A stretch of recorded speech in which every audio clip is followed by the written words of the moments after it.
जी, मैं आपसे पूछना चाहता हूं कि अपने वकालत के अब तक के एक्सपीरियंस में क्या आपने महसूस किया है कि कई बार चीजें पीड़ित के प्रति इनसेंसिटिव होती चली जाती हैं? जैसा कि हमने देखा हाथरस में अंतिम संस्कार के वक्त पुलिस जो वहां पर खड़ी थी उनमें से कुछ चेहरे हंसते मुस्कुराते नजर आ रहे थे। क्या क्या चीजें पीड़ित के प्रति इनसेंसिटिव होती जाती हैं?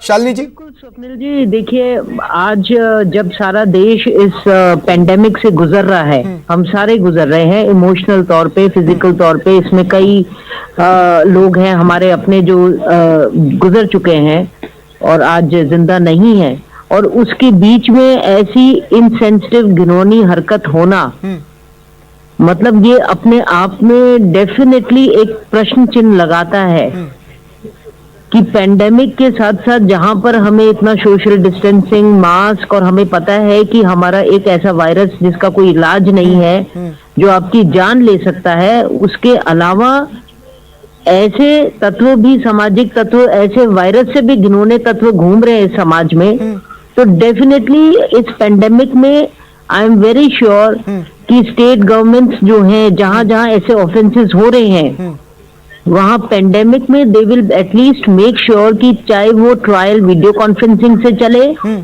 चाहे वो डे टू डे बेसिस पे थ्रू ईमेल्स चले, there should be absolutely justice within a period of 1 or 2 months, because courts are also not functioning in a regular way, आप सभी जानते हैं।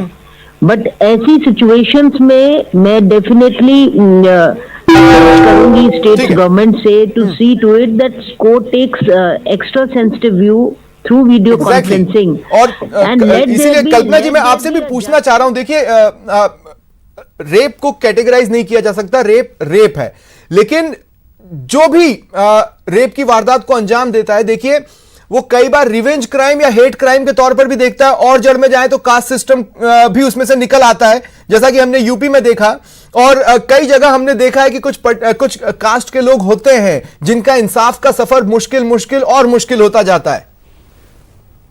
आपने महसूस किया?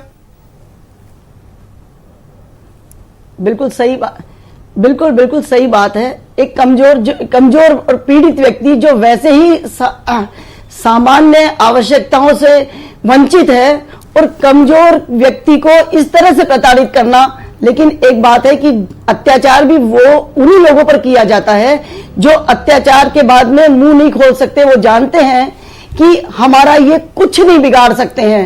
और जो गांव की जो पॉलिटिक्स है, हम कहते हैं कि गांव में जाएं शहर से ज्यादा अच्छा, लेकिन गांव की जो पॉलिटिक्स है, छोटे छोटे व्यक्ति जो इतने बड़े बन जाते हैं और उनके सामने कोई मुंह नहीं खोल सकता है, ताकि, और वो इतना डरा के रखते हैं कि यदि कोई मुंह खोल भी देगा तो उसको गांव से बाहर कर दिया जाएगा, तो दूसरा व्यक्ति भी बोलने की हिम्मत नहीं जुटा पाता है।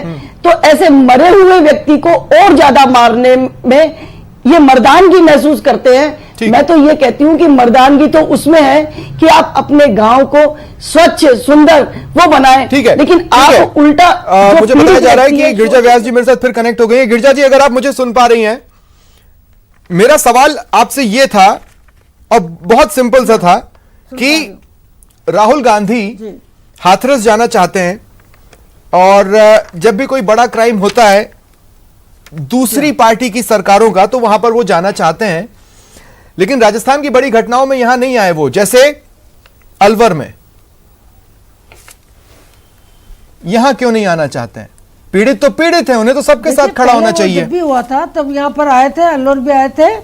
और दूसरी बात यह कि वो बाढ़ में जैसलमेर भी गए थे, जैसलमेर भी गए हुए हैं, जहां पर भी होता है। और दूसरी बात ये होती है कि जब वहां पर कम से कम सरकार से, यदि कोई सरकार काम करते हो तो उससे उम्मीद होती है, लेकिन जो सरकारें काम ही नहीं करती, और जो सरकारें इसको ये कह उलट देती है कि या तो ये मामला था उसकी मर्जी से हुई थी, क्या गैंगरेप मर्जी से होता है? अच्छा। ये मैं एक प्रश्न पूछना चाहती हूँ। और उसके बाद जो उसको पीटा गया, उसकी रीढ़ की हड्डी टूटी गई, और फिर उसके बाद जिस तरह से उसको जलाया गया, ये सब मर्जी से हुआ, ये कौन करेगा? इसको दिखाने का काम निश्चित तौर पर व्यक्ति होता है। सिर्फ ये और राहुल जी ने बिल्कुल ठीक किया।